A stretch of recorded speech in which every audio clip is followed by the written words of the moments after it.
Donc bonjour à tous. Alors les maquis et la libération de la France, c'est un vaste sujet qui a donné lieu à moult discussions et même à moult polémiques, mais qui est très largement historicisé au sens qu'il y a une énorme bibliographie depuis déjà plusieurs décennies qui est consacrée à cet objet.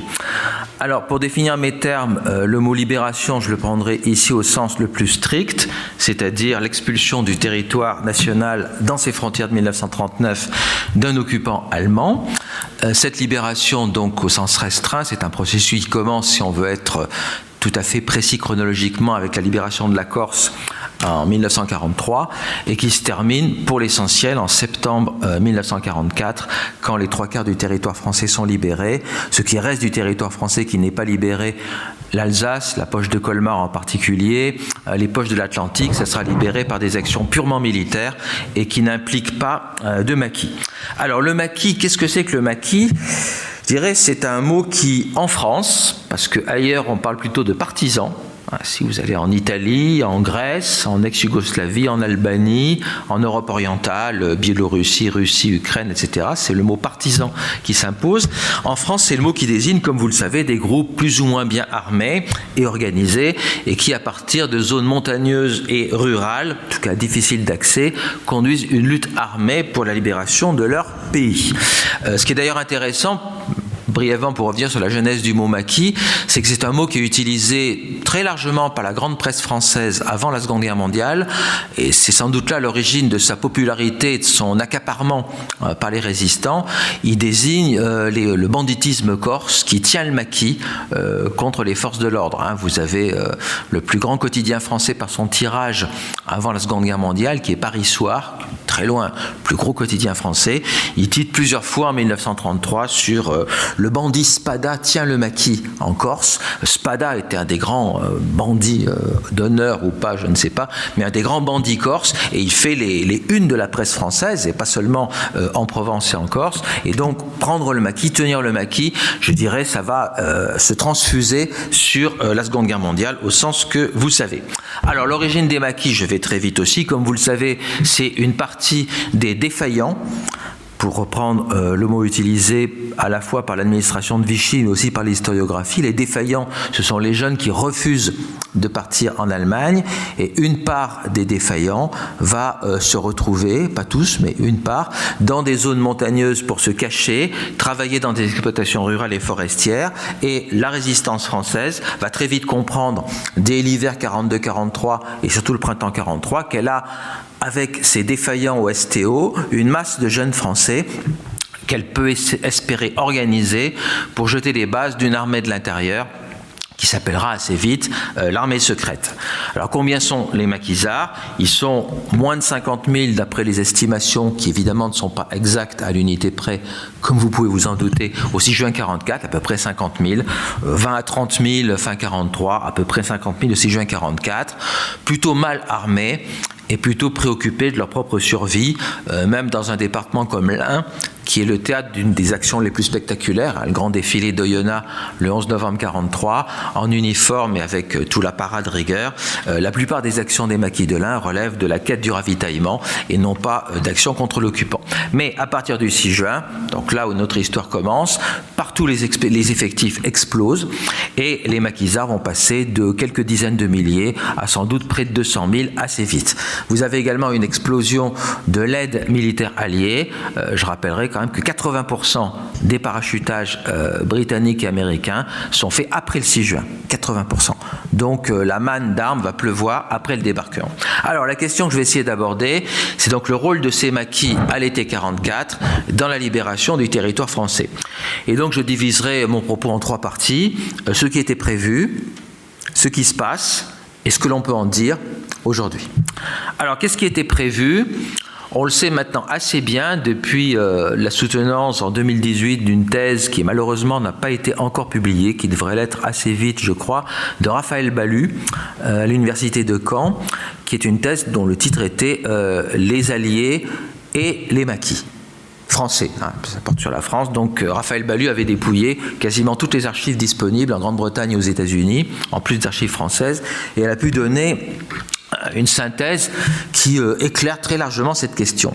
Alors qu'est-ce qu'elle a montré dans cette thèse? Je la résume, c'est que les Alliés et les Français libres connaissent très vite, dès 1943, assez bien la réalité des maquis et qu'ils vont essayer de s'efforcer de les intégrer à leur stratégie de libération de la France dès que le principe d'un débarquement en France est fixé, c'est-à-dire dès 1943. Et donc elle montre bien toutes les difficultés de ce qu'elle appelle une alliance discontinue entre des états-majors d'armées régulières et des combattants irréguliers. Une alliance extrêmement difficile à construire, d'autant plus que cette alliance est aussi doublement asymétrique.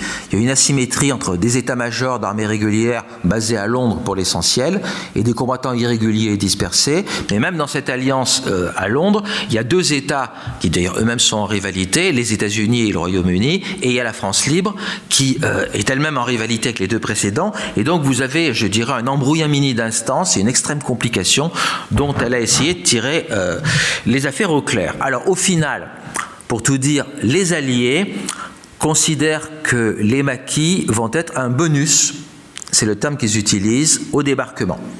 C'est-à-dire ça ne réglera pas le sort du débarquement, ça sera d'abord aux armées alliées à le régler, mais ça sera un bonus au débarquement, avec des nuances et des divergences sur lesquelles je passerai entre Churchill et Eisenhower.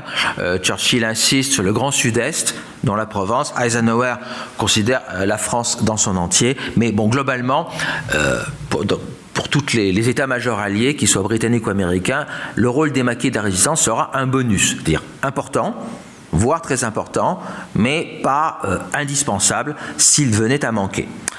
Pour la France libre, c'est un petit peu différent. La France libre a des instructions beaucoup plus détaillées. Vous avez des instructions finales signées par De Gaulle lui-même qui ont été écrites et publiées pour le 16 mai 1944, qui parlent de centres mobilisateurs à partir des massifs montagneux. Les Pyrénées, les Alpes, le Massif central, et à partir de ces centres mobilisateurs, il devrait y avoir déclenchement d'opérations en relation avec la progression des armées alliées.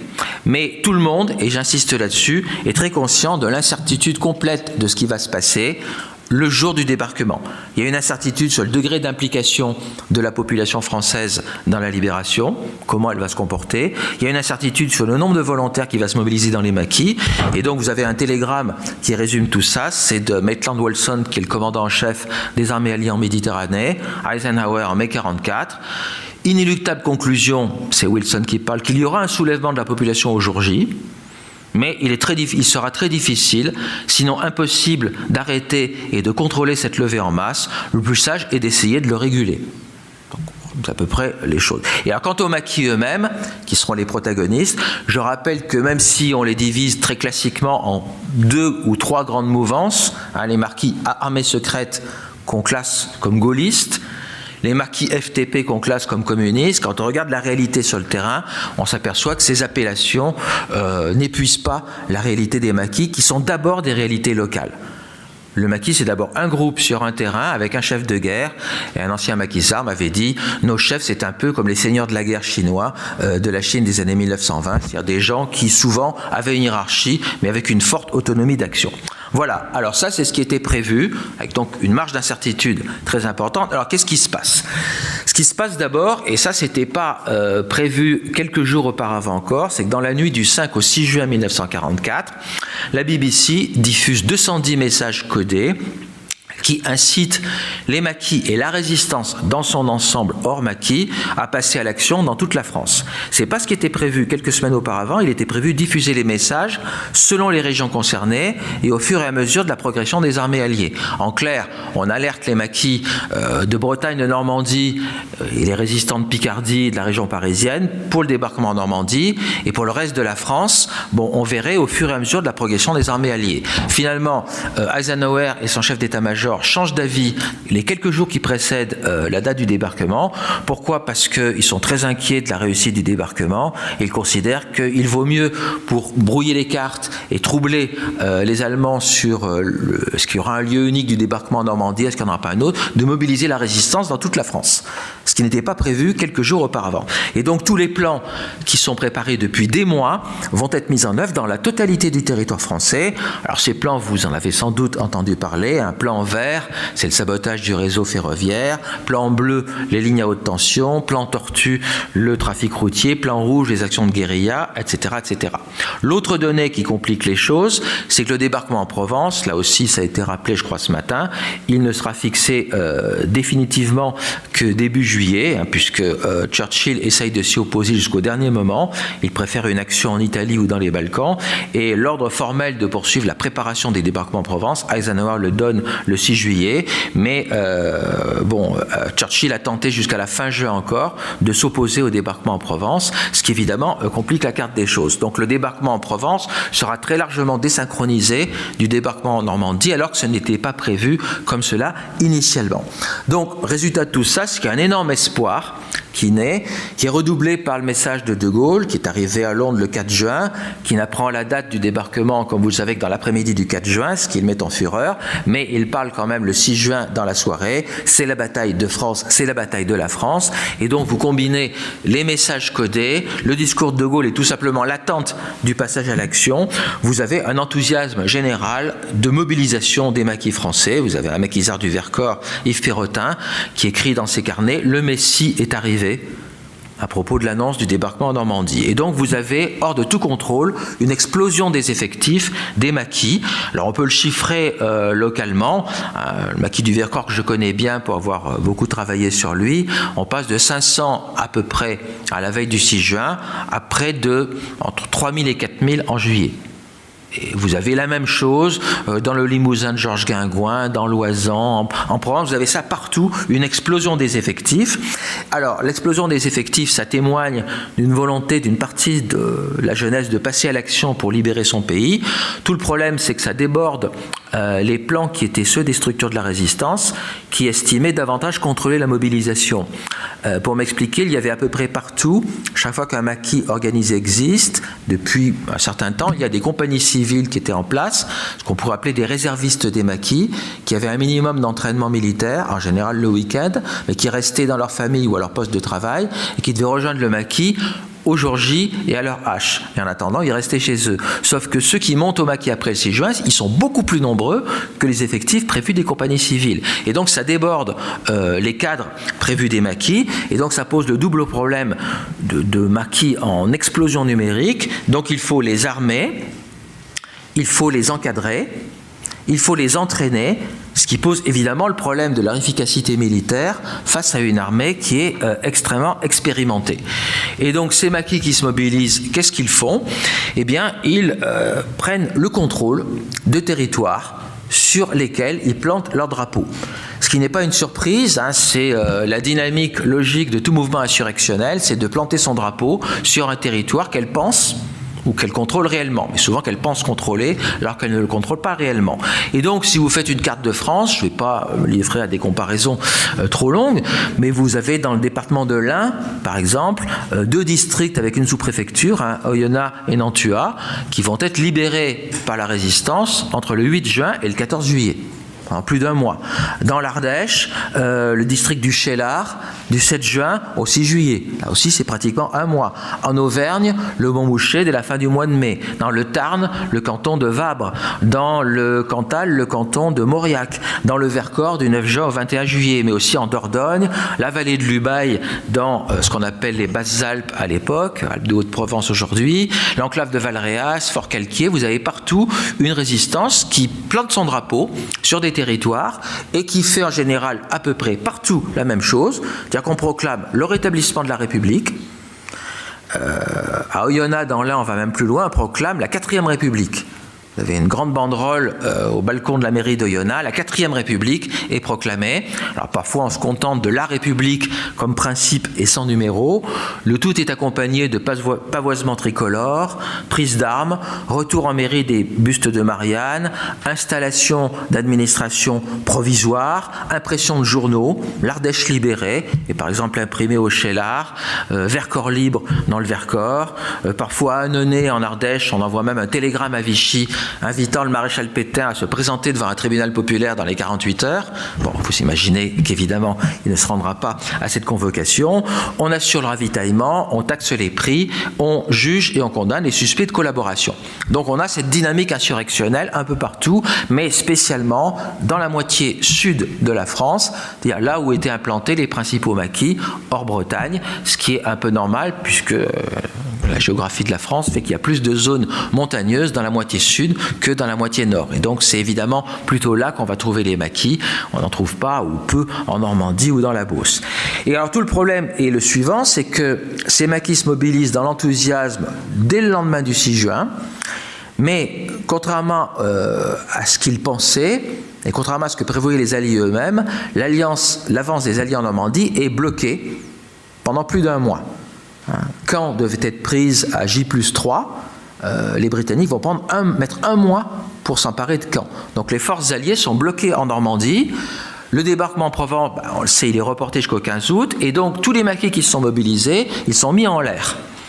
Vous avez Jean-Marie Guillon, que vous connaissez, un historien de la résistance provençale, qui parle de faux départ des maquis, et donc ça laisse cette mise en l'air des maquis, ça laisse à la Wehrmacht le temps et les moyens d'écraser les maquis, non pas tous les maquis parce qu'elle n'en a pas les moyens, mais ceux des maquis qui lui semblent dangereux pour le contrôle de ses voies de communication. C'est-à-dire l'accès au col alpin, toutes les voies qui mènent vers les cols alpins, c'est-à-dire la liaison avec l'Italie du Nord, qui est toujours aux mains des forces allemandes et de Mussolini et de sa République sociale italienne, mais aussi les voies de retraite vers le seuil de Dijon, ou les voies de retraite du sud-ouest vers, le seuil de Bourgogne, là où les armées allemandes doivent se regrouper en cas de retraite et en cas de débarquement en Provence. Donc toutes les voies de communication qui mènent vers ces directions doivent être absolument dégagées des maquis, ce qui explique que certains vont être attaqués et détruits, et d'autres non. D'autres non, parce que la Wehrmacht sélectionne ceux des maquis qui lui semblent dangereux, n'ayant de toute façon pas les moyens d'intervenir partout.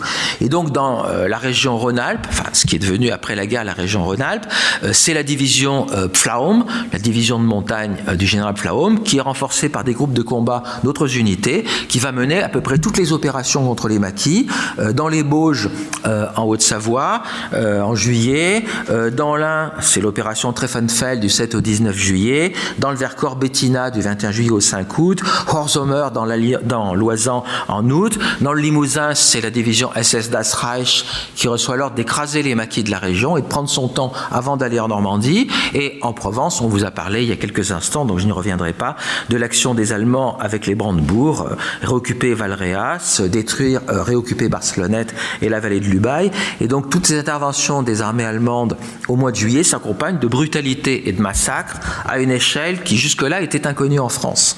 Bon, tout le monde connaît évidemment Oradour-sur-Glane, 642 habitants massacrés, mais vous avez des endroits moins connus, Valréas, 53 exécutions dans l'enclave vauclusienne de Valréas, Le Cheylard en Ardèche, 34 victimes, Dortan dans l'Ain, 36 morts victimes d'exécution.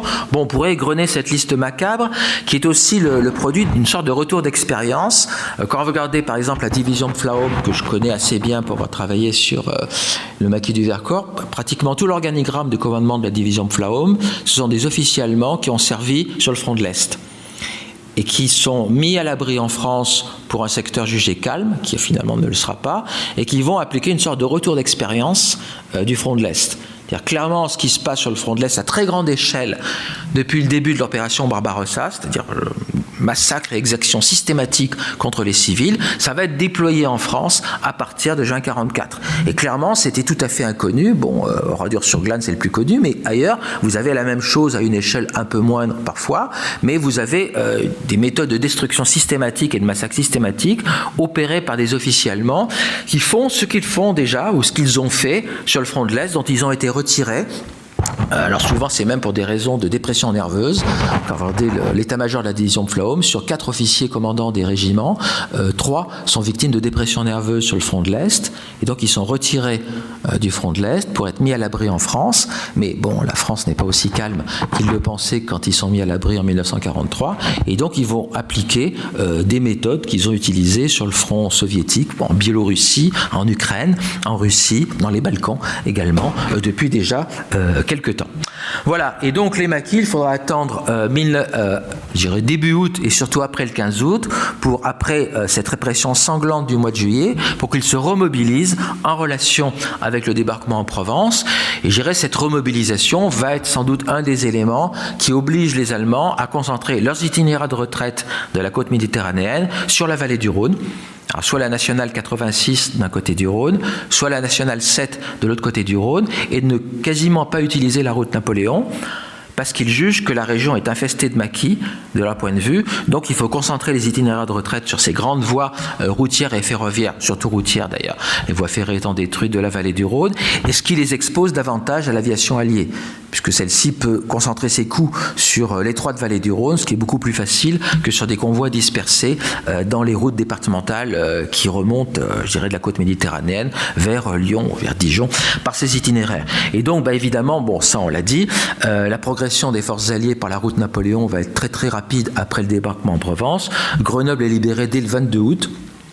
Quand même 7 jours après le débarquement en Provence, sans opposition sérieuse, et même des départements qui sont à l'écart des axes de progression des armées alliées, la Haute-Savoie par exemple. La Haute-Savoie est libérée par les seuls FFI dès le 19 août. La garnison allemande d'Annecy se rend aux forces françaises de l'intérieur, et toute la Haute-Savoie est libérée avant même Grenoble, bien avant Lyon, dès le 19 et le 20 août. Et puis évidemment, ça a été souligné, donc ce rôle des maquis qui décharge les troupes alliées et les troupes françaises de l'armée de Lattre des tâches statiques, garde des prisonniers de guerre, surveillance des routes, etc., etc. Voilà. Alors, qu'est-ce qu'on peut penser maintenant de tout ça ? Il y a une phrase qui a souvent été citée après 1945, une phrase attribuée au général Eisenhower, comme quoi la résistance française aurait représenté l'équivalent de 15 divisions. Cette phrase, je dirais, m'a toujours laissé quelque peu dubitatif. Tout simplement parce que s'il existait, on l'utilisait bien autrefois, une unité de mesure des sources d'énergie qui s'appelle la tonne équivalent pétrole, qui permet de comparer le rendement énergétique d'une tonne de houille, d'une tonne de pétrole, etc. Il n'y a pas de tonne équivalent division qui permet de comparer l'action des maquis à une division et encore effectif plein ou pas. Donc il y a une citation plus intéressante d'Eisenhower, et celle-là est beaucoup plus longue et plus précise. C'est une citation tirée de ses mémoires de guerre, Croisade en Europe, édité dans la traduction française en 1949 chez Robert Laffont, et dans ses mémoires de guerre, Eisenhower écrit la chose suivante qu'on va essayer de discuter. Pendant toute la campagne de France, dit-il, les hommes des forces françaises libres, alors il faut lire La Résistance plutôt et non pas les FFL stricto sensu, les hommes des forces françaises libres ont joué un rôle particulièrement important. Ils ont été extrêmement actifs en Bretagne et en tout point du front. Ils nous ont aidés de 1000 façons. Sans eux, la libération de la France et la défaite de l'ennemi en Europe occidentale auraient été bien plus longues et nous auraient coûté davantage de pertes. Et je crois qu'avec son laconisme tout militaire, la citation d'Eisenhower est sans doute beaucoup plus près de la vérité que ce qui lui est prêté sur les 15 divisions. C'est-à-dire, on peut considérer qu'en l'absence parfaitement hypothétique de la résistance, c'est raisonnement par l'absurde, on enlève la résistance, on dit qu'elle n'existe pas, que serait-il passé ? Sans aucun doute, les forces alliées auraient chassé les Allemands du territoire français, mais comme le dit Eisenhower, avec des délais plus longs, sans aucun doute, et avec des pertes supplémentaires également sans aucun doute. Donc on peut dire que l'action de la résistance, sans aucun doute, a économisé des pertes militaires, donc des vies aux armées alliées, qu'elle a raccourci considérablement les délais et qu'elle a aussi permis d'éviter un certain nombre de destructions. En revanche, ce qui est sûr, c'est que son bilan technique, entre guillemets, est à nuancer. Vous avez un livre de Sébastien Albertelli, qui est le grand historien du BCRA et des sabotages, qui est paru, et Albertelli a regardé les journaux de marche des unités allemandes. Il montre bien que quand il y a par exemple une coupure de ligne ferroviaire ou une coupure de réseau routier, évidemment ça les retarde, mais elles rétablissent très vite la circulation. Et quand on lit les journaux de marche des armées allemandes, bon, alors après il y a l'effet psychologique de l'insécurité constante, mais en termes de délai, elles ne semblent pas avoir été si affectées, qu'on a bien voulu le dire, par les coupures ferroviaires et routières. tout cas, ça n'apparaît pas dans ces documents qui sont à usage interne, ce n'est pas des documents de propagande, qui sont les journaux de marche des unités qui sont destinés de la part de chaque unité, de chaque division au commandement allemand.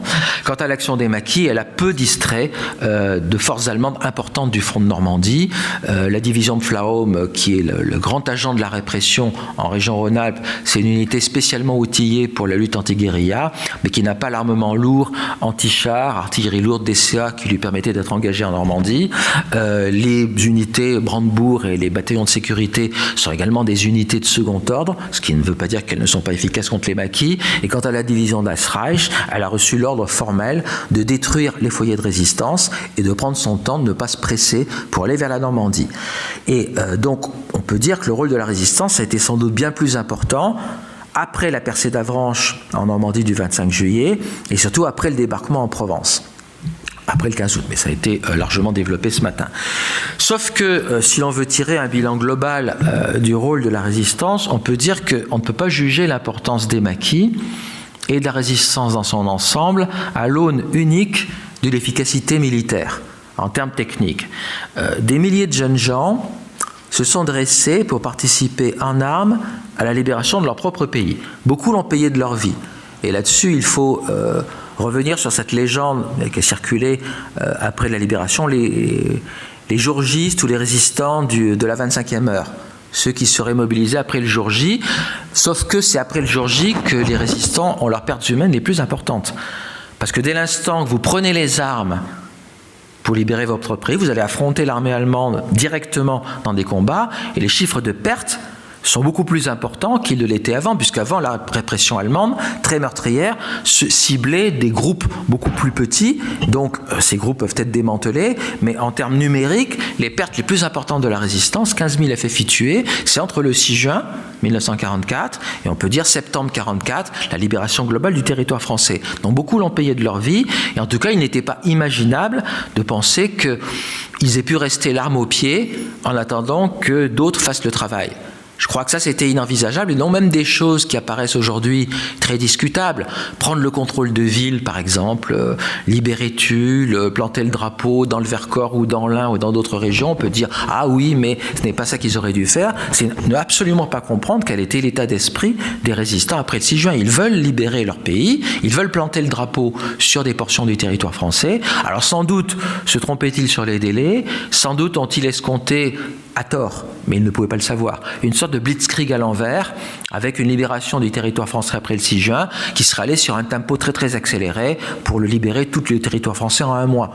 Quand on lit les productions de la résistance, certains envisagent ça. Bon, on le sait, c'est pas ce qui va se passer, parce que la résistance allemande est bien plus coriace en Normandie que les Alliés l'avaient prévu, parce que le débarquement en Provence est décalé, bon, tout ça on le sait, mais eux ne le savaient pas, et donc dire qu'ils auraient mieux fait de faire ci ou faire ça, ce sont des jugements a posteriori qui n'ont pas d'importance, ni même de signification, ni même de valeur explicative pour comprendre pourquoi et comment des jeunes Français se sont mobilisés en très grand nombre pour participer à la libération de leur propre pays. Merci de votre attention.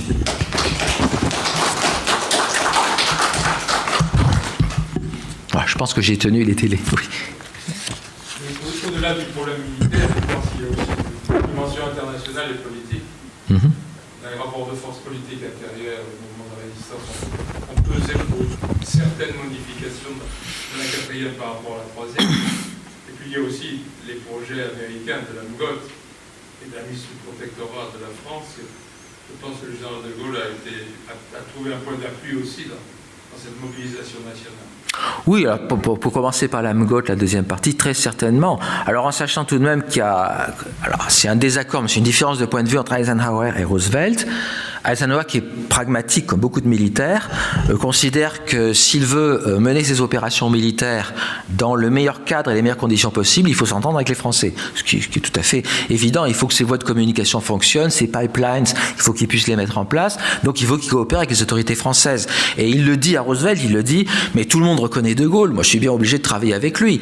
Bon, et donc il travaille avec lui, ce qui fait que même si le projet MGOT sur le papier peut continuer encore quelques semaines, sur le terrain, Eisenhower coopère très vite avec les autorités françaises parce que voilà, d'un point de vue tout à fait pragmatique, il considère qu'il faut s'entendre avec les seules autorités qui existent une fois celle de Vichy effondrée, c'est-à-dire celle de la France libre, qui est devenu gouvernement provisoire, et celle de la résistance. Et évidemment, bien sûr, tout ça joue sur les rapports de force intérieurs et politiques. Et de toute façon, encore une fois, certains m'ont dit, mais pourquoi ne sont-ils pas restés chez eux en attendant que les Alliés libèrent? Mais c'est absolument incompréhensible. Il suffit de regarder un peu, faire un peu d'histoire sociale et culturelle et dire, mais regardez l'état d'esprit de la population française. Moi, j'ai vu il y a des scènes qui rappellent à la fois la levée en masse de 1792 ou les défilés ou la mobilisation de 1914. Il y a des tambourinaires qui passent dans les villages, des gardes champêtres, qui collent des affiches mobilisation générale, comme si on était en 1914 ou en 1780. Vous avez beaucoup de villages dans le Diois, Dromois, et les confins entre le Diois et les Hautes-Alpes. On voit ce genre de scène avec des gens qui s'inscrivent sur les listes de mobilisation, qui parfois ont dépassé l'âge de la mobilisation, des gens de 45-50 ans qui s'inscrivent. Bon, alors je ne dis pas qu'ils vont avoir un rôle militaire exceptionnel, mais ils s'inscrivent. Et donc là, on a quelque chose qu'il faut jauger. Alors après, tout ça va un peu... il y a un coup de froid après la répression allemande de juillet 1944, mais il se passe quelque chose. Il y a une vraie dynamique insurrectionnelle en juin 1944 dans la moitié sud de la France, et spécialement dans les régions du sud-est, du sud-ouest, du Limousin, enfin toute cette partie montagneuse et rurale du sud de la France. Bon, s'il n'y a pas d'autres questions, on va en arrêter là. Merci.